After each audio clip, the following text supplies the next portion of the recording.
네, 그럼 오늘 계시록 6장 우리 같이 보도록 하겠습니다. 우리 6장은 이제 본격적으로 이제 심판이 시작되는 내용이 나옵니다. 그래서 6장부터 이제 7인 심판이 나오는데요. 여기서부터 이제 사람들이 가장 성경을 오해하는 내용이 또 이제 동시에 나오기 시작하는 부분이기도 합니다. 왜냐하면 이건 이제 그 성경의 의미를 명확하게 알지 못하면요, 여기 나와 있는 내용이 무엇을 의미하는지 이제 알기가 잘 어렵거든요. 그래서 살짝만 그 카메라를 조정 또 해야 될 것 같은데, 지우이가 저기 지금 카메라 저거 해서 그 카메라를 좀 위로 올려야겠다. 지금 다운돼 있어. 내 머리가 잘리고.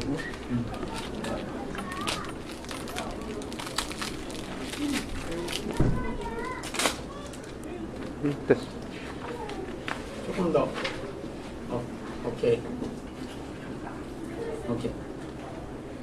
자, 그래서 6장을 한번 이제 보시는데, 6장은 이제 그 계속해서 이 심판의 내용이 그렇듯이 심판이 이제 전체가 7개로 구성되어 있습니다. 인 심판도 첫 번째 인부터 7째 인까지 내용이 되어 있는데요. 이 인이 4와 3으로 또 내용이 갈라집니다.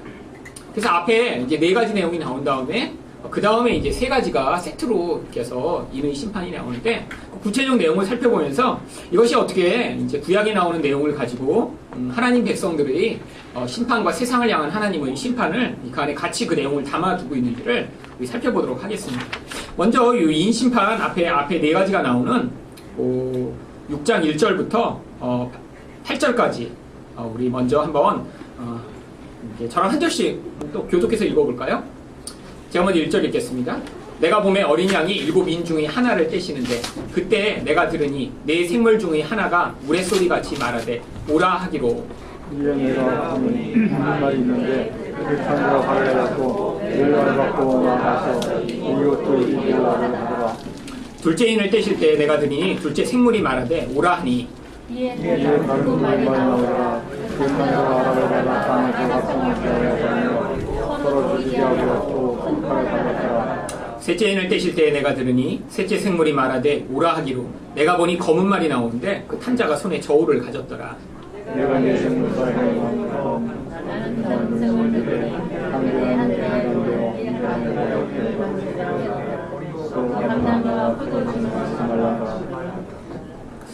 마음이 하나가 이렇게 안 되시네요. 제가 7절을 읽고 8절에서 한번 다시 한번 테스트를 해보겠습니다. 넷째 인을 떼실 때 내가 넷째 생물의 음성을 들으니 말하되 오라 하기로. 내가 봄에 청황색 말이 나오는데 그 탄자의 이름은 사망이니 음부가 그 뒤를 따르더라. 그들이 땅 4분의 1의 권세를 얻어 검과 흉령과 사망과 땅의 짐승으로서 죽이더라. 여러분, 이제 오늘도 제가 이제 계시록 말씀을 아까 설교 때 잠깐 인용해서 말씀을 드렸지만, 이 요한계시록은 그냥 복음의 이야기라고 생각하시면 됩니다. 하나님 백성을 어떻게 하나님이 구원하시고 또 하나님 백성을 어떻게 정결케 하시는지를 이제 구약에 이미 나왔던 그런 이미지들과 이야기를 다시 가져와서 재설명을 하고 있는 것이죠.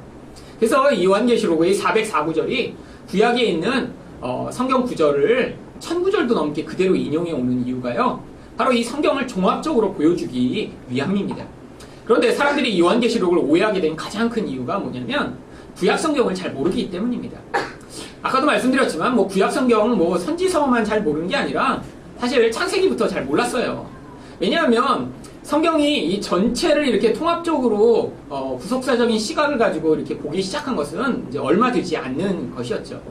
왜냐하면 결국 이전 세대가 이렇게 차곡차곡 어떤 것에 대한 해설을 해놓으면 그 다음에 그걸 받아들여서 또 다른 어떤 해석이 가능한데, 이제까지는 이제 성경을 이렇게 종합적으로 구체적으로 연구하고 정리하는 것들이 별로 없었기 때문에 사람들이 그냥 주먹구구식으로 성경을 보다 보니까 이걸 예수 그리스도를 통해 이 모든 성경이 완성되고 또 지금 하나님 백성에게 이 모든 말씀이 성취되고 이루어지고 있다는 그런 시각에서 보기보다는요, 그냥 자기가 필요한 구절만 가져와서 보기 했기 때문에 문제가 발생하기 시작한 것입니다.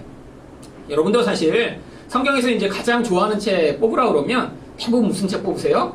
시편을 가장 많이 뽑습니다. 그렇죠? 안 그러면 잠언.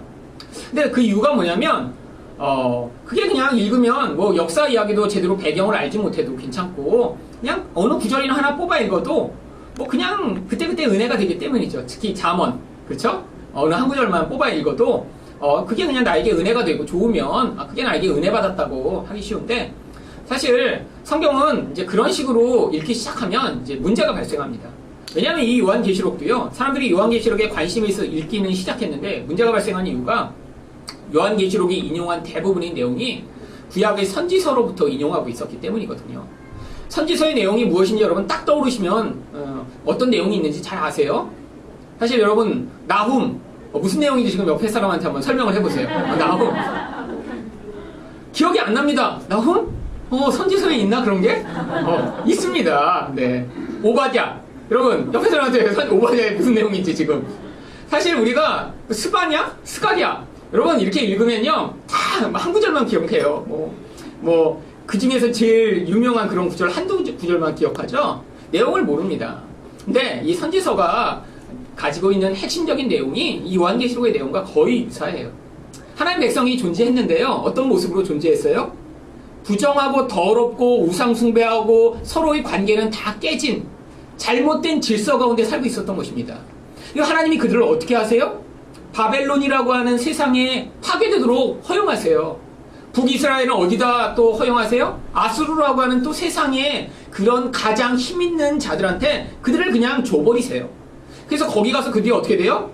파괴되고 부서지고 그들을 늘 동경하고 늘 사모하고 늘 원했거든요. 우리도 바벨론처럼 되고 싶다. 우리도 저렇게 힘있는 나라가 되고 싶다. 힘이 있으면 어떻게 할 수 있죠? 다른 사람을 지배하고요. 남이 가진 것들을 뺏어서 내가 그 풍요를 누릴 수가 있습니다. 그게 바로 이스라엘 백성도 똑같이 원했던 것이죠. 근데 하나님이 그러니까 어떻게 하세요? 거기에 포로가 되도록 허용하시는 것입니다. 세상 가운데 가서 그렇게 살아보니까 어때요? 하나님 백성은 거기 갔더니요 고통스럽고 오히려 행복이 없는 거예요. 그래서 그 과정을 거친 다음에야 돌아오게 되니까 그들이 돌아오고 나서는 하나님의 백성처럼 정결하게 되는 모습으로 그려지는 것입니다. 하나님이 바로 우리를 그렇게 지금 세상에 놔두시는 것처럼 보이는 거예요. 세상에서 우리도 자꾸 유혹을 받습니다. 세상 사람들이 가지고 있는 좋은 것, 세상에서 자기가 원하는 게 다 틀리잖아요. 그렇죠? 그러면 세상을 살다 보면 우리도 하나님 백성이지만 똑같이 유혹을 받는데 하나님이 때로는 그 세상에 우리를 살게 하시면서 그 세상의 영향력이 우리를 고통스럽게 만드는 것들을 경험하면 하나님 백성은 거기서 어떻게 되냐면 정결하게 되는 과정을 겪는 것이죠. 오늘 본문에 나오는 이 내용도 그 이야기를 이렇게 상징적인 표현을 가지고 표현한 것에 불과한 것입니다.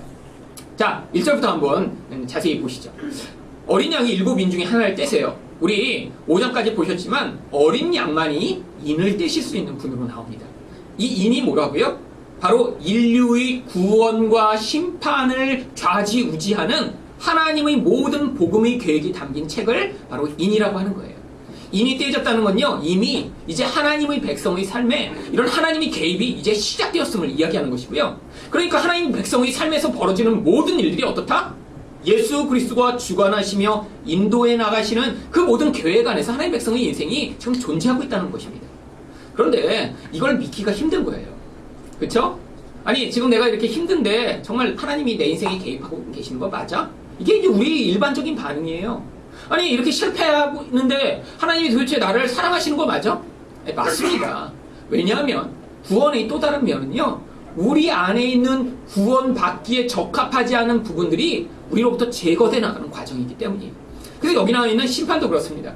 물론 이 심판이요, 하나님의 백성만을 이렇게 겨냥해서 하는 그런 종류의 심판을 얘기하는 게 아니라 이게 전 세계적으로 나타나는 심판인데, 하나님 백성들도 하나님이 마치 거기에 그냥 놔두시는 것처럼 놔두시니까 그 가운데 우리가 같이 당하는 거예요. 여러분 요한계시록을 해석하면서 많은 사람들이 어떻게 해석했냐면, 여기 나오는 거는 보니까 굉장히 나쁜 내용이 많아요. 막 무서운 게 나와서 막 사람들을 죽이고 그러니까 나만은 여기서 이렇게 빠져나가고 싶은 거죠. 그러니까 대부분 어떻게 해석했냐면, 요한계시록을 우리랑 관계없는, 우리가 휴거되고 나면 나중에 이 세상에 하나님께 반역한 자들을 향한 그런 하나님의 심판이라고만 해석을 했는데, 그게 이제 거기서부터 문제가 발생하기 시작한 것입니다. 그런데 여기에 이제 네 생물이 나옵니다. 네 생물은 이제 하나님의 심판을 대행하는 천사를 이제 비유한 거예요. 근데 이 그 천사들이 첫 번째 어떤 모습으로 나오냐면 흰 말을 탄 자로 나옵니다. 그런데 여기 나와 있는 흰 말을 탄 자, 또 둘째 생물은 붉은 말을 탄 자, 또 셋째 생물은 검은 말을 타고요. 마지막 생물은요, 이제 색깔이 이제 시체 색깔인 청황색 말을 타거든요. 근데 이 색깔을 탄 것은 이 색깔을 가지고 어떤 것들을 이제 색깔 가운데 담아서 상징을 합니다. 예를 들면 여러분 크리스마스의 상징색은 뭐죠? 네, 붉은색이죠. 네. 또 우리가 뭐 붉은 악마라고 뭐 이렇게 응원할 때 자기네들은 왜 붉은색으로 그 색깔을 정했죠? 왜 파란 악마라고 안 하고 왜 붉은 악마라고 했을까요? 그 붉은색 안에 어떤 의미가 담긴 게 있기 때문이죠. 어떤 의미요? 열정적이다.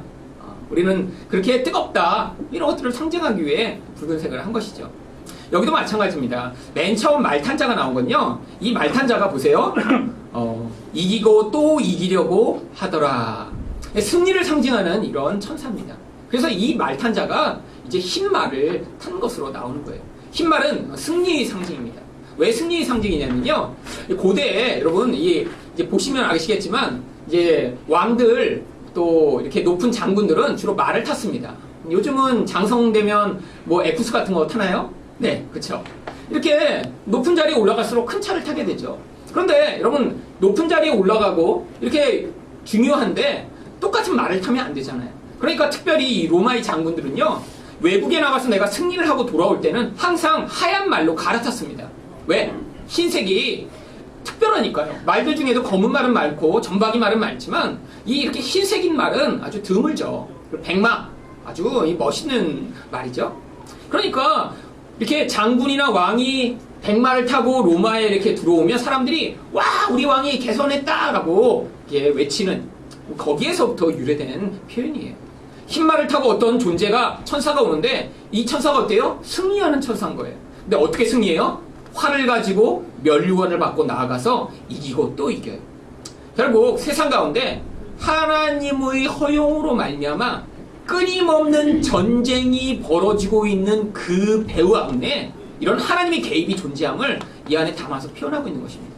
여러분, 세상 가운데 이 마귀가 물론 세상에 이렇게 개입하는 영역이 있어요.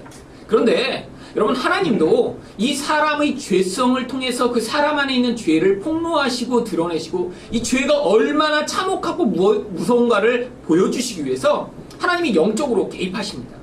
그게 바로 지금 이 흰말을 통해 나타나는 거예요. 사람들이 끊임없이 이기고자 경쟁하고 남을 죽이고자 하고 아무리 많이 가지고 있어도 내가 살기 위해서 남을 죽이려고 하는 이 모든 시도가 인류 역사 내내 하나님의 어떤 계획 안에서 그런 시도들이 벌어지고 있음을 보여주는 것입니다. 여러분, 이게 개인만 그런가요? 여러분, 국가도 그렇고요. 또 기업도 그렇고요.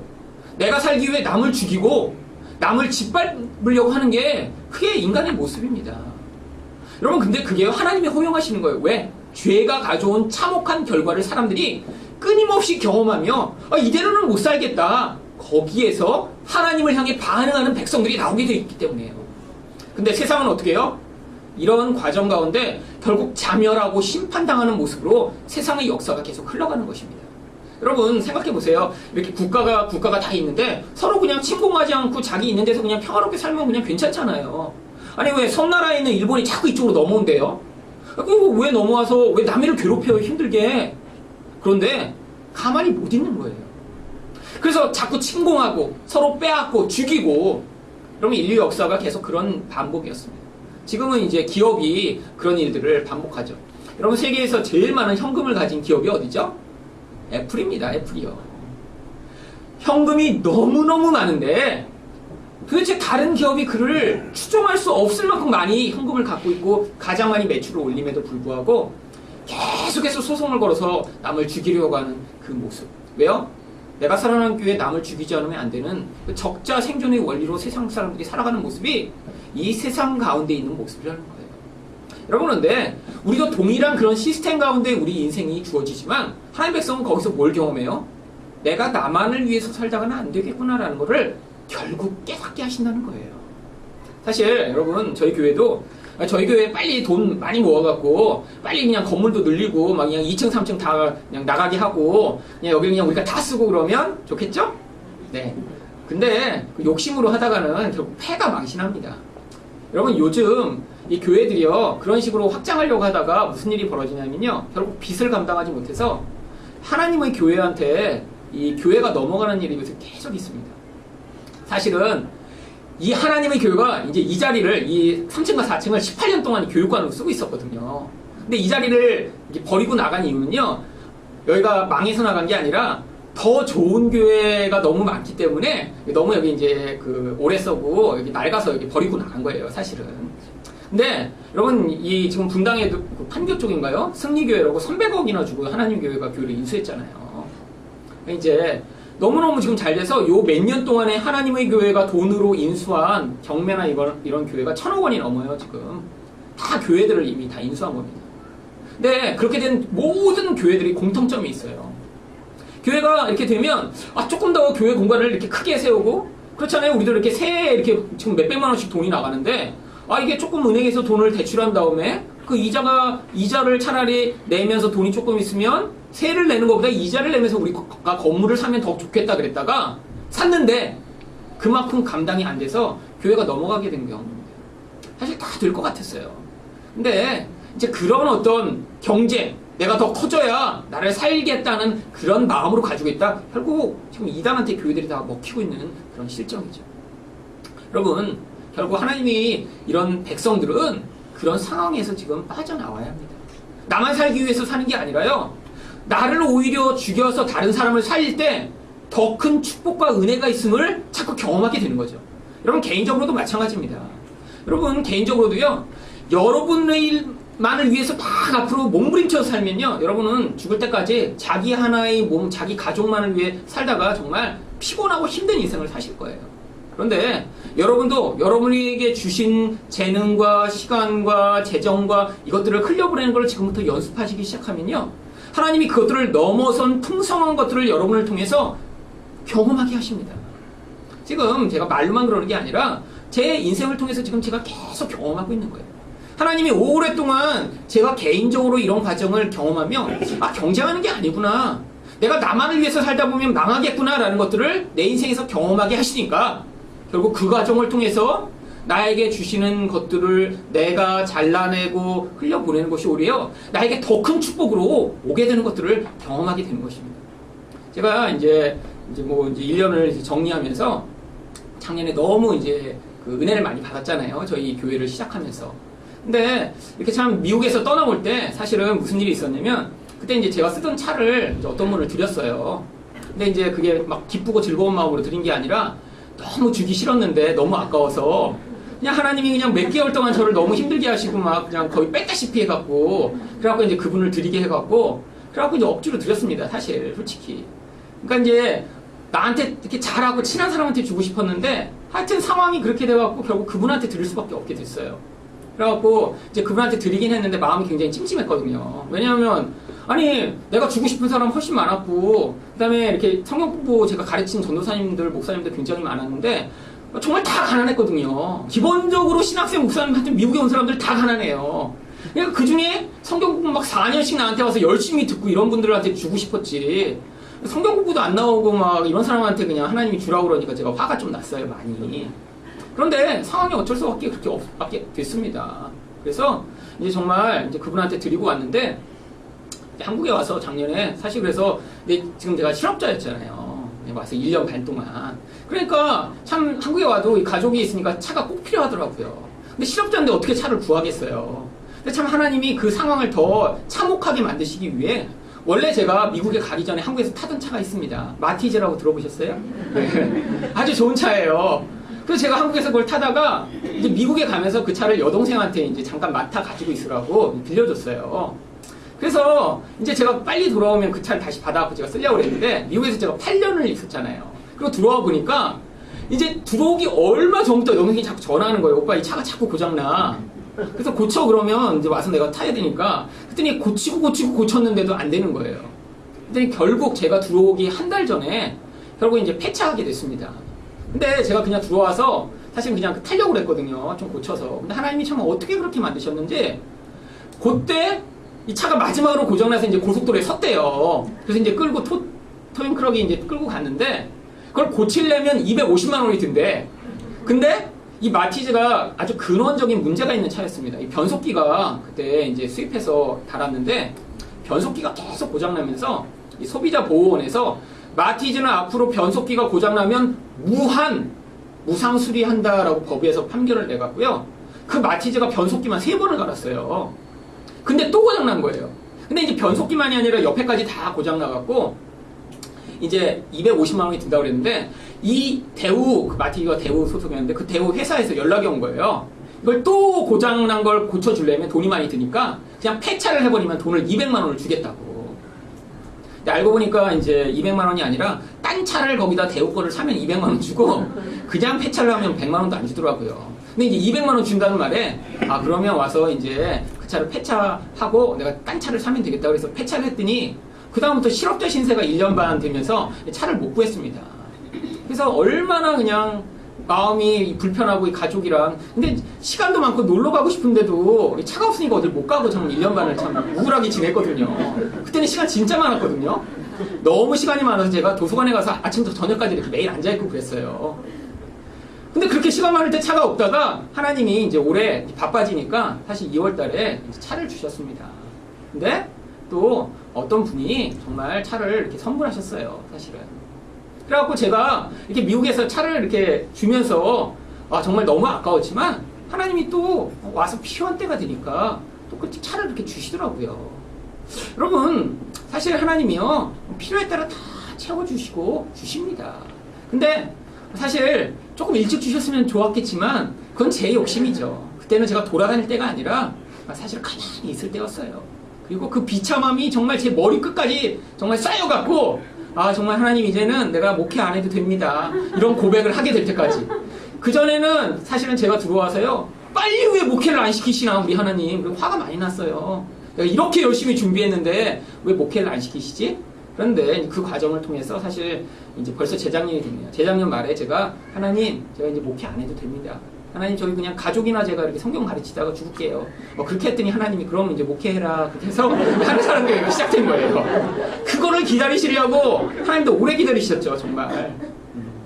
여러분 하나님의 목적과 뜻이 있습니다. 그런데 여러분 안에서 움켜쥐면요 결국 자기도 불행해요. 근데 하나님이 그런 경쟁과 남을 딛고 일어서는 자리로부터 오히려 내어주고 사랑하게 되면 오히려 하나님이 여러분 안에 부으시는 은혜와 풍성함이 훨씬 더 많아요. 저는 저희 교회가 앞으로 정말로 정말 여러분이 헌금하시고 앞으로 들어올 모든 돈 가운데 정말 많은 돈들이 흘러가게 되는 그런 통로가 되기를 원합니다. 여러분 사실 영영학교 같은 데도요 지금 전적인 후원에 의존하고 있는데 사실 저희가 50만 원씩 하기로 했지만 제 마음은 사실은 한 달에 1000만 원씩 드리고 싶어요. 왜? 사실 지금 우리가 통일을 준비하는데 그 학교에 있는 아이들 정말 그렇게 잘 거기서 양육되고 준비돼야 그 아이들이 나중에 북한에 들어갈 겁니다. 우리들은 못 가요 사실. 그러니까 이렇게 하나님이 정말 그런 마음을 준비하게 되면 우리 교회도 풍성히 흘려보내실 거예요. 자, 근데 이런 세상의 원리들을 그래서 여기 이렇게 설명한 거예요. 둘째 이는 뭐죠? 붉은 말입니다. 어때요? 땅에서 화평을 제하여버리며 죽이게 하고 큰 칼을 갈았더라. 여러분 사실 세상이 서로서로 죽이는 이 세상의 원리가 이 붉은 말 안에 담겨 있는 것입니다. 붉다, 죽인다, 피다 이런 의미죠. 그래서 5절에 보세요. 셋째 인을 떼시니까 또 어때요? 검은 말이 나와요. 그런데 이 검은 말은요 이제 그 흉년을 상징하는 그런 표현입니다. 그래서 저울을 가졌는데 저울을 가졌더니 어때요? 한 데나리온에 밀 한 대요. 한 데나리온에 보리 석대로다. 근데 이 말은 뭐냐면 사실 이게 한 데나리온이라는 게 이제 한 사람이 하루를 벌면 이제 얻게 되는 하루 품삯이거든요.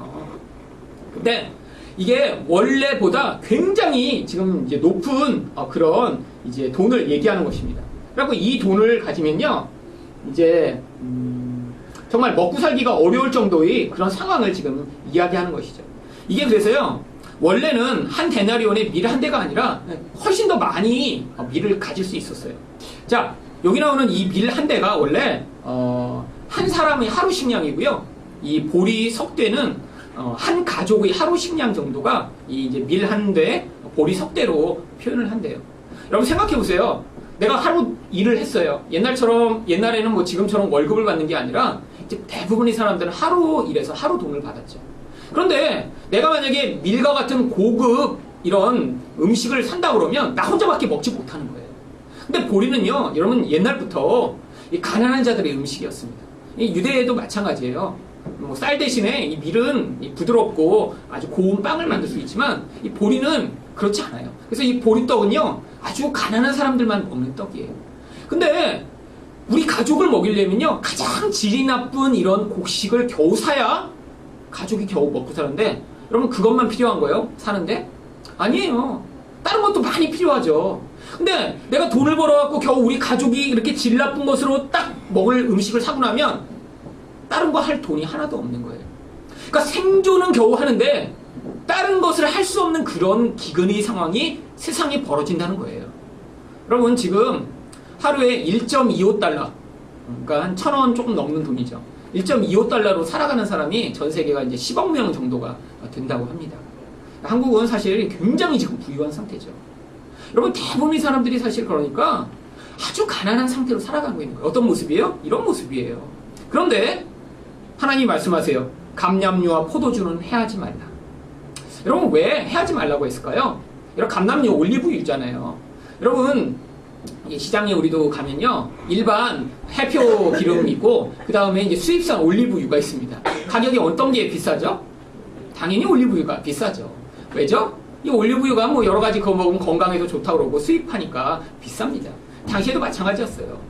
여러분 사실 빵을 먹거나 뭐 빵을 붓거나 뭐 하는데 이 올리브유는 항상 들어가는 그런 기름입니다. 그런데 이게 어때요? 사람들이 너무 기근이 심해지니까 자기 밥 하나 사고 그 다음에 올리브유나 포도주를 살 돈이 없는 거예요. 그러니까 어때요? 부자들은 여전히 자기가 원하는 걸 다 누리면서 살 수 있어요. 그게 지금 세상의 모습이죠. 여러분 세상에 정말 1%의 부자가 나머지 99%의 부를 독점하고 있는 그런 현실. 여러분 지금 병중에 누워있는 우리 이건희 회장님 아저씨도 혼자 이렇게 누워 계신데 너무 많은 돈을 갖고 계신 것 같아요. 우리 교회에 한 1,000억 원만 나눠주시고 가시면 얼마나 좋을까요? 그런데 부를 계속 독점하고요, 그것을 절대로 나누지 않습니다.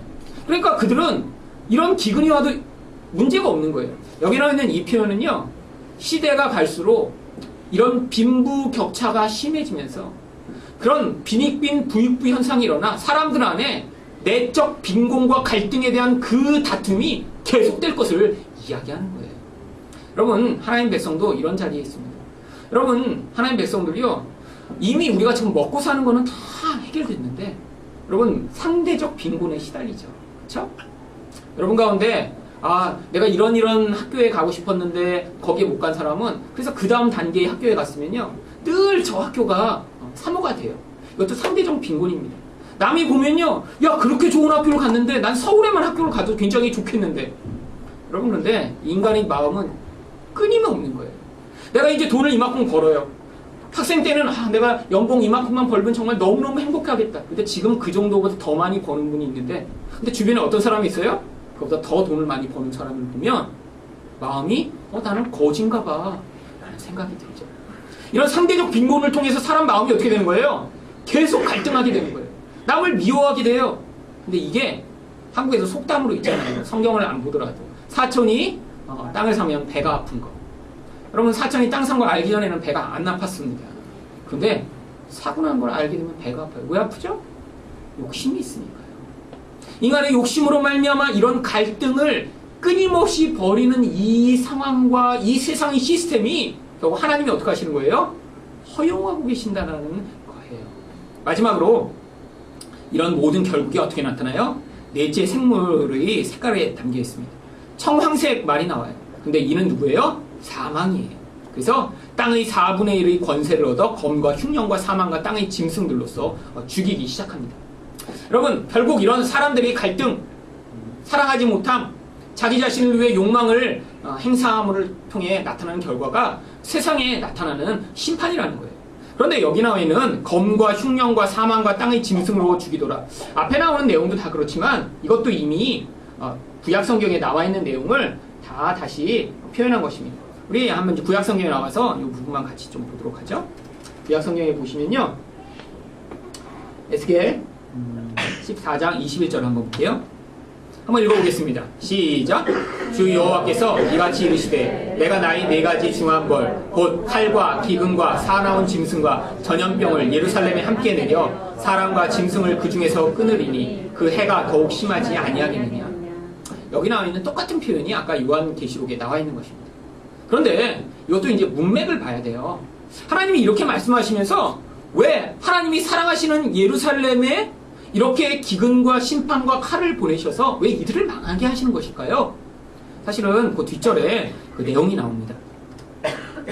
보세요. 22절 한번 또 읽어보겠습니다. 시작. 그러나 그 가운데 피하는 자가 있어 나오리니 곧 자녀들이라 그들이 너희에게 나오리니 너희가 그 행동과 수행을 보면 내가 예루살렘에 내리지 않고 내린 모든 일에 내가 너희가 이룰 것이다. 네. 여러분 오늘 설교를 잘 졸지 않고 들으신 분은 여기서 제가 중간에 아주 중요하게 강조했던 한 단어가 번뜩 이렇게 지금 기억이 나셔야 됩니다. 지금 듣고도 무슨 말인지 모르고 있는 분들은 아까 너무 약간 온도가 높았는지 좋으셨던 분이에요. 어떤 단어가 아까 제가 설교했던 이렇게 색깔도 칠해서 여러분한테 보여드렸죠? 네, 여기 지금 남아있어. 이 샤르라고 하는 이 히브리어는 모르셔도 되는데 남아있어. 제가 색깔을 그때 변색을 했죠. 이렇게 남아있다가 뭐예요? 이 남은 자 신앙, 영어로는 렘넌트 테올로지가 하는데 하나님 백성이요 이렇게 예루살렘에 있으면서 심판을 당하게 만드시는 이유가 있다는 거예요. 왜? 남은 자를 만드시기 위해서라는 거죠. 그래서 이렇게 심판이 확 지나갔어요. 칼이 지나갔어요. 기근으로 인한 심판이 왔어요. 심판이 오고 나니까 무슨 결과가 나타나요? 자녀들이 남는다는 거예요. 자녀들. 근데 자녀들이 너희한테 나오는데 어때요? 너희가 그 행동과 소행을 보면 내가 예루살렘에 내린 재앙, 곧 그 내린 일에 대해서 너희가 위로를 받는데요. 왜 위로를 받냐면 그게 또 23절에 나옵니다. 읽어보겠습니다. 시작. 너희가 그 행동과 소행을 볼 때 그들에 의해 위로를 받고 내가 예루살렘에 행한 모든 일이 이유 없이 한 것이 아닌 줄을 알리라. 주 여호와의 말씀이니라. 여러분 자녀들이 나타났는데 그 자녀들은 이전 부모 세대와는 다른 거예요. 어떤 모습에서 달라요? 이젠 하나님 백성들이 그런 징계를 통해서 그 과정을 통과하고 났더니 그 안에서 예수 그리스도로 말미암는 새 사람의 모습이 그들의 삶을 통해 나오기 시작하면서 이전에는 하나님을 잘 섬기지 않던 자들인데 이제는 이렇게 하나님을 섬기게 되네. 이전에는 지 맘대로 살던 자인데 이렇게 온유한 자가 되었네. 예전에는 자기만을 위해서 모든 것들을 욕심내며 살던 자인데 이제는 남을 사랑하는 자가 되었네라는 그런 놀라운 반응을 하게 된다는 거예요. 그러면서 뭐라고 해요? 이래서 하나님이 이렇게 예루살렘을 징계하셨구나 라는 그런 고백을 하게 된다는 거죠. 여러분 이게 바로 심판의 목적입니다. 여러분 가운데도요 이제 사실 여기 계신 분들은 다 자기가 지금 하나님 앞에서 잘 살고 있다고 생각하고 있어요. 근데 제가 보면요 이제 그렇지 않은 사람들이 이제 많거든요. 보면 여러분은 그냥 그렇게 삶의 패턴대로 살아왔기 때문에 자기가 지금 어떤지 잘 몰라요. 근데 이제 저는 이렇게 전체를 보니까 여러분 가운데 어떤 분은 어떤 영역에서는 굉장히 성숙한 분도 있죠. 그래서 그렇지만 또 다른 영역에서는 굉장히 미성숙해요. 근데 자기는 잘 몰라요. 이게 이제 인간의 객관성이 결여된 모습이죠. 저도 제 모습을 잘 몰라요. 그래서 제 아내가 계속해서 옆에서 얘기를 해줍니다. 그러면 들으면 아직도 사실은 잘 안 믿어지는 부분들이 있지만 그래도 하도 10년째 똑같은 얘기를 하니까 그런가 보다 하고 이제 많이 긍정을 하죠. 옛날엔 그거를 안 믿어서 싸웠는데 요새는 그냥 그래 맞아 하고 그냥 속에서는 아닌 것 같은데 하지만 이제 그렇잖아요. 근데 여러분이 그 모습을 어떻게 하시냐고요? 하나님이요? 그냥 놔두시는 게 아니라 이제 개입해 오신다는 거예요. 그래서 여러분 여기 지금 짐승을 보이시겠어요? 여러분 지나가는데 갑자기 사자가 오더니 막 다리를 하나 깨물고 가서 이거 하나님이 나를 징계하시네. 이제 이게 상징이죠. 인생 가운데 사자 같은 놈이 와서 나를 깨물고 같은 그런 일이 벌어지기도 하는 거예요. 주식이 망하기도 하고요. 집을 샀는데 그냥 망한 집을 사기도 하고요. 제가 아는 분도요. 이렇게 그 인생을 이렇게 보니까 참 너무 불쌍하시더라고요. 사는 집마다 하여튼 이렇게 망하는 그런 데만 이렇게 사셔갖고 한 3번 정도 그렇게 집을 샀더니 꼴딱 망했어요. 참 그리고 또 어느 집을 샀는데 그냥 하루 같은 상황이 어려서 집을 딱 팔고 났더니 갑자기 집이 30배로 오르고 근데 그것도 이제 모르셨을 뻔했는데 집이 너무 많이 돈이 오르고 나니까 그 다음에 집을 산 사람이 세무서에서 이렇게 연락이 올까봐 그 집을 판 분한테 연락을 한 거예요. 집이 이렇게 너무 많이 올랐는데 세무서에서 혹시 연락이 오면 집을 이렇게 옛날 이렇게 싼 금액에 팔았다고 하지만 좀 비싸게 팔았다고 얘기해달라고. 그러니까 그 얘기를 듣고 나서 이분이 오랫동안 아프셨죠. 왜 몰랐으면 그냥 내가 팔았구나 했는데 자기가 팔고 나서 몇 년도 안 돼서 그렇게 집이 올라버렸으니까. 여러분 인생에서 그런 일들이 벌어져요. 여러분 하나님의 백성인데 왜 하나님이 여러분 몇 년 가지고 있으라고 미리 좀 이렇게 기도할 때 이렇게 3년만 가지고 있어. 네. 아유 이제 팔려고 큰일 날 뻔했네. 이렇게 하고 조금 가지고 있다가 팔았으면 잘 됐을 텐데. 그럼 하나님이요 때로는 그렇게 그냥 사자같이 달려들어 우리의 것들을 뺏어가는 일들을 허용하세요. 여러분 하나님 백성만 암 안 걸리나요? 아니요. 여기 계신 분들 중에 앞으로 암에 걸릴 분 분명히 있습니다. 여러분 근데 그런 일이 하나님 백성 가운데 있고 나면요 그 가운데 이전에는 내가 그렇게 열심히 잘 살고 있다고 생각했던 그런 것들이 아무것도 아니구나. 거기에서 하나님 백성으로서의 반응과 삶이 그제서야 나오게 되는 분들이 있죠. 여러분 근데 일찍 깨달으면 좋습니다. 저처럼 젊어서 깨달으면요 나이가 들어서 이제 자기 평생 그렇게 산 다음에 죽을 때가 돼서야 하나님 저를 불쌍히 여겨서요 아니요 어려서부터 미리부터 하나님의 은혜로 말미암아 이게 맞구나라고 하며 복종해 나가고 순종해 나가는 과정을 통해 하나님 앞에 여러분이 서시면 하나님이 사자를 보내시기 전에 푸들 한 마리를 보내셔서 우리 다리 하나를 깨무시기 전에 우리 발가락 하나만 꼭 깨물게 하시고 그렇게 인생 가운데 은혜를 베푸시기도 해요. 여러분 징계라는 게 결국 우리의 그런 반역적인 심성이 깊을수록 더 세지기 마련이죠. 그래서 여러분이 말씀을 배워야 합니다. 왜냐하면 말씀을 들어야 자꾸 어떻게 돼요? 내가 이렇게 가는 게 맞는 게 아니구나 라는 사실을 깨닫죠. 내가 이렇게 지금은 나를 위해 사는 게 맞는 것 같았는데 그게 전부가 아니었구나 하는 사실을 알게 되죠. 여러분 그래서 여러분이 같이 다 성장해 나가셔야죠. 사실 그래서 여러분 안에서 이 하늘사랑교회로 저희가 만났는데 여러분 누구는 이렇게 은혜 많이 받아서 빨리 성장하고 누구는 이렇게 그냥 막 40년 걸려야 결국 남 1년 성장한 만큼 성장하고 그러면 되겠어요. 맞는데 같이 성장해서 그래야 이제 처음 온 분부터 다른 사람들 그런 하나님의 은혜로 양육하고 키우는 일들을 하게 되죠. 그래서 이제 여러분들이 그 일을 이제 하시는 자리에 서셔야 합니다. 바로 이 일이 여기 지금 아까 그 말씀으로 기록된 거예요.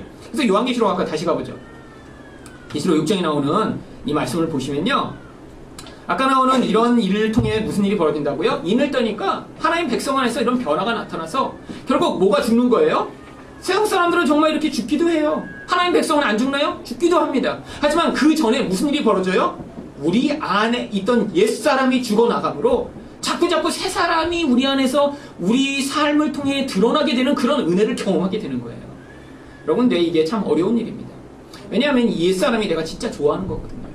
그게 나예요.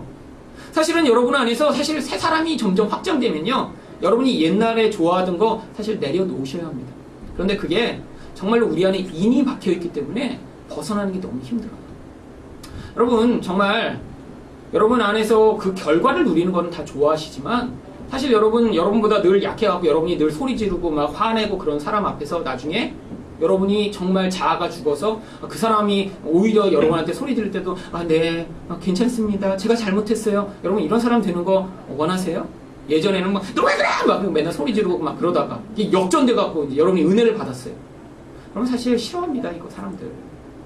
그렇잖아요. 옛날엔 내가 소리 지르고 살았는데 그것처럼 바보 같은 짓이 어디 있겠어요. 근데 하나님이 안 그러면 여러분 그렇게 만들어 가신다니까요. 여러분 옛날엔 내가 원하는 모습이 있어서 여러분 자녀도 그렇게 모습으로 만들고자 개입하고 야단치고 화내고 열심을 부었는데 이제는 하나님이 그것들을 내려놓게 하시는 자리에서 억지로 그 일을 당하게 되면요 그게 고통스러운 거죠. 여러분 마찬가지입니다. 여러분이 원하는 어떤 종류의 삶이 있는데 하나님이 그게 아니라 내가 너한테 이것을 줄게라고 새로운 삶을 여러분에게 주관하실 때 그것을 정말 은혜로 받아들이기 위해서는요 여러분 안에서 정말 하나님이 주시는 은혜에 대한 열망과 사랑이 정말 커져야 되고요 그 영광을 보지 못하지만 말씀으로 말미암아 여러분 안에서 정말 보는 것보다 더 확실하게 믿게 되는 그 은혜가 나타나야 되는 거예요. 여러분 그렇게 되지 않으면요 억지로 하나님이 또 끌어가시지 않습니다. 여러분, 우리를 지금 하나님이 개입하시는 과정은요, 막 우리 인생이 막 내가 싫어하고 하나님을 거부하는데 막 그냥 억지로 사라져가서 끄져가서 하신 게 아니라 결국에는 우리를 구원하실 거예요. 우리 안에 하나님 나라를 이미 시작하셨어요. 그런데 그 과정 가운데 우리가 복음으로 말미암는 은혜에 반응하는 자가 되어 그 안에서 매일매일 성장해 나가기를 원하시는 거예요. 그래서 이런 사망과 같은 일이 나타나지만 그 과정을 통해 또 놀라운 은혜가 있는 것입니다. 자, 그런데 이제 우리 요 6장을 다 보죠. 자, 다섯째 인을 띄니까 이상한 일이 있습니다. 우리 9절부터 11절까지 한번 같이 읽어볼까요? 시작. 다섯째 인을 떼실 때 내가 보니 하나님의 말씀과 그들이 가진 증거로 말미암아 죽임을 당한 영혼들이 제단 아래에 있어 큰 소리로 불러 이르되 거룩하고 참되신 대주제여 땅에 거하는 자들을 심판하여 우리 피를 갚아주지 아니하시기를 어느 때까지 하시려나 하나이까 하니 각각 그들에게 흰 두루마기를 주시며 이르시되 아직 잠시 동안 쉬되 그들의 동무 종들과 형제들도 자기처럼 죽임을 당하여 그 수가 차기까지 하라 하시더라. 여러분, 이 말씀도 대부분의 사람들이 이제 오해하는 구절입니다. 여러분, 이제 두 가지를 많이 오해하는데요. 첫 번째는 이들이 누구예요? 이제 순교자처럼 여기 그려져 있죠. 그렇잖아요? 9절 보세요. 하나님의 말씀과 그들이 가진 증거로 말미암아 죽임을 당한 영혼들. 순교자죠. 그렇죠? 그래서 하나님의 제단 앞에서 지금 뭐라고 하고 있어요? 거룩하고 참되신 대주제여 땅에 거하는 자들을 심판하여 우리 피를 갚아주세요. 여러분, 개혁 지금 개정으로 바뀌었을 때 이렇게 되어 있지만요, 이전 개혁판에는 뭐라고 되어 있냐면 신원하여 달라고 이렇게 기도합니다. 여러분, 사실 순교자들이 죽을 때 이렇게 죽었나요? 너무 억울하다. 저는 그냥 자식들 내가 다 죽여버렸어야 되는데. 그러고 나서 죽었더니 너무너무 억울해요. 우리 수대반 집사님이 이제 순교당하시고 천국에 갔더니 땅에서는 뭐라고 기도했어요? 저들의 죄를 사하여 주옵소서 하고 기도하고 천국에 갔더니 너무 억울해요. 그래갖고 10절처럼 하나님 앞에서 땅이 거하는 자들을 심판하여 우리 피를 갚아주세요 이렇게 지금 기도하고 있을까요? 이상하잖아요. 여러분, 근데 대부분이 지금 그렇게 해석합니다.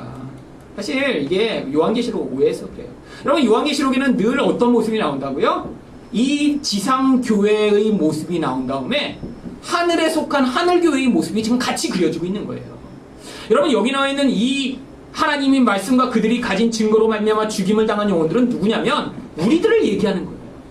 하나님이 결국 어떻게 하신다고요? 하나님 말씀으로 말미암아 우리 안에 예수 그리스도와 관계된 부분을 남겨놓으시고 나머지는 다 죽이시겠다는 거예요. 그들을 성경은 교회라고 이야기하는 것입니다. 교회가 되면요, 이들이 왜 이렇게 심판해야 달라고 기도해요? 결국 참 교회는 이렇게 하나님 나라의 온전한 심판이 이루어지기를 간구하는 모습이기 때문이에요. 여러분, 이 심판은 뭐를 의미한다고요? 하나님의 공의가 이루어지는 것을 의미하면서 반대로 구원이 완성되는 것을 의미하는 것입니다. 이거는요, 우리를 괴롭힌 자를 벌해달라는 기도가 아니에요. 이거는요, 온 세상 가운데 하나님의 이 구원궤 공의와 심판을 완전히 완성하실 하나님의 계획을 이루어달라고 기도하는 거예요. 그랬더니 하나님이 답을 보세요. 하나님이 뭐라고 하세요? 11절에 각각 그들에게 흰 두루마리를 주시며 이르시되 아직 잠시 동안 쉬되 그들의 동무 종들과 형제들도 자기처럼 죽임을 당하여 그 수가 차기까지 하라. 여러분, 답을 보세요. 하나님이요, 자, 우리를 이렇게 괴롭힌 자들을 죽여주세요. 그랬더니 하나님이 그래, 좀만 기다려. 저 나쁜 놈들 내가 다 죽여버릴게. 가 아니라 어떻게 하세요? 네 친구들도 다 죽어서 그렇게 수가 차기까지 기다려라라고 얘기하세요. 무슨 얘기예요? 이 땅에 있는 지상교회가 다 이렇게 하나님의 말씀으로 말미암아 그 기준에 맞지 않는 부분들이 다 죽임을 당해 온전해질 때가 어떻게 된다 때다? 마지막 심판이 임하게 되는 때라는 것을 이야기하고 있는 거예요. 여러분, 결국 그래서 하나님은요, 지금 이 지상교회를 이 하늘에 있는 교회와 일치되는 모습으로 만들어 가시기 위해 지금 하늘 교회를 이 기도를 받으셔서 우리 가운데 지금 개입하고 계신 것입니다. 그래서 우리 가운데 하나님 백성들이 하나님의 그 놀라운 순교자의 모습을 갖지 못한 모습이 있으면 지금 개입되는 은혜가 있는 것이죠. 여러분, 그래서요, 여러분, 천국에 가면요, 많은 분들이 이렇게 착각하는데 뭐라고 착각하냐면 이렇게 예수님이 계시고 하나님이 계시면 예수님과 하나님 주위에 제일 가까운 데는 순교자만 거기 이렇게 있다고 생각해요. 여러분, 이 순교자들은 얼마나 많겠어요. 그러면 우리들은 하나님 만날 기회가 없잖아요. 그럼 몇만 명이 이렇게 하나님을 다 부르고 있으면 지금 우리 같이 여러분 순교도 안 하시고 여러분 가운데는 이렇게 그냥 주일날 예배만 오시고 뭐 평소에 지금 별로 하는 것도 없죠? 그러니까 여러분 그렇게 살다가 어떻게 지금 천국에 갔는데 그 지금 역사상 모든 사람이 다 천국에 가 있으면 여러분 이 천국 끝자락 짭짤하게 이렇게 살게 되면 예수님 만날 수 있을까요? 여러분, 천국에 가면 우리가 다 순교자입니다. 왜요? 결국 하나님이 우리를 그렇게 순교하게 만드시는 거예요. 어떤 게 순교라고요? 하나님의 말씀의 기준에 따라 그것에 의존하는 부분만 남겨놓으시고 그렇지 않은 부분들을 다 잘라내시는 이 과정이 순교하는 과정이에요. 그래서 예수 믿는 사람들은 다 사실은 순교자예요. 여러분, 그러니까 예수님 주변에 가장 가까이 가서 살지도 몰라요. 여기서 순교 안 하셔도 괜찮습니다. 그거는 여러분 하나님 은혜로 그게 주어진 사명이에요. 여러분, 예수님 제자도 한번 보세요. 자기가 순교하고 싶다고 순교하는 게 아니에요. 그게 그 사명으로 맡겨져 있으면요, 아무 일도 안 하고 그냥 순교만 하고 끝나는 것입니다. 근데 오래 살게 하시는 건요, 오래 살게 하시는 목적이 있으니까 살게 하시는 거죠. 자, 이제 그 다음에 뭐 얼마 되지 않으니까 또 보죠. 그 다음 13절부터 이제 막 산이 하늘에서 이제 막 무너져요. 하늘이 별들이 무화과나무가 대풍에 흔들려 설익은 열매가 떨어지는 것 같이 막 떨어져요. 막 섬들이 막 움직여요. 여러분, 이걸 보면서 이제 사람들이 대부분 어떻게 생각해요? 말세에 막 이제 운석이 하늘에서 떨어지고 막 지각 변동이 일어나. 여러분, 그래서 막 사람들이 두려워하는데 이거는요, 지금 하나님이 처음 창조하신 창조의 질서가 이제 무너지고 있음을 보여주는 거예요. 이걸 뭐라고 한다고 말씀드렸죠? 역창조라고 한다고 말씀드렸죠. 여러분, 맨 처음에 창조 때 무슨 일이 있었나요? 하나님이 하늘의 별들은요, 그 자리에 다 박아놓으셨어요. 움직이지 않도록 거기에서 자기 그 궤도와 그 자리를 지키도록 만들어 놓으셨는데, 여러분, 세상의 육지도 물도 다 그 자리를 지키도록 만들어 놓으셨는데, 마지막 때 무슨 일이 벌어져요? 그 모든 하나님의 처음 창조가 이제 흔들리기 시작하는 거예요. 왜죠? 이런 세상의 질서가 무너지면서 거기서 하나님의 백성들은요, 아, 내가 이렇게 땅을 붙이고 이것을 의존하고 있는 이것이 진짜가 아니구나, 예수님을 믿어야지라고 의존을 움직일 수 있는 그런 기회가 되니까요. 여러분, 근데 세상의 그런 눈에 보이는 질서를 가지고 살던 사람들을 성경이 뭐라고 얘기하냐면 15절입니다. 땅의 임금들과 왕족들과 장군들과 부자들과 강한 자들과 모든 종과 자유인과. 여러분, 하나님 백성이 아닌 모든 자들을 여기 다 기록하고 있는데, 대표적으로 어떤 자들을 기록해요? 이렇게 세상에 있는 힘을 가지고 자기의 안전과 미래를 보장받으려는 그런 사람들을 임금, 왕족, 장군, 부자, 강한 자라고 표현하고 있습니다. 근데 이들은 어떻게 해요? 질서가 무너지면요, 견디질 못하는 거예요. 여러분, 이런 일들이 세상에 가끔씩 있습니다. 여러분, 경제의 위기요? 여러분, 가끔씩 그래서 있는 거예요. 여러분, 석유가 이렇게 갑자기 가격이 싸지는 거예요? 석유가 싸지니까 서민들은 굉장히 좋죠. 지금 부자들은요, 이것 때문에 아주 그냥 얼마 후에 자살하는 사람 분명히 나타날 거예요. 여러분, 10년 그 전에 세계 위기가 왔을 때 달러가 막 올라가고 막 한국은 그랬죠. 여러분, 얼마나 많은 부자들이 자살했는지 몰라요. 왜죠? 자기 근거가 눈에 보이는 그런 주식의 가치였는데 주식 가치가 폭락하니까 살 수가 없었던 거예요. 대표적인 사람이 아놀드 메켈레라고 하는 독일의 부자였습니다. 독일 부자 순위 가운데 그 사람이 3위인가 4위였고요. 전 세계 부자 순위 가운데 100위 안에 드는 사람이에요. 여러분, 이건희보다 몇 배나 부자였던 사람입니다. 그런데 이제 경제 위기가 오니까 자기 주식 가격이 많이 폭락했어요. 폭락해서 가지고 있던 돈이 수십조 원이었습니다. 그래도. 근데요, 그렇게 폭락하니까 기차에 뛰어들어서 자살했어요.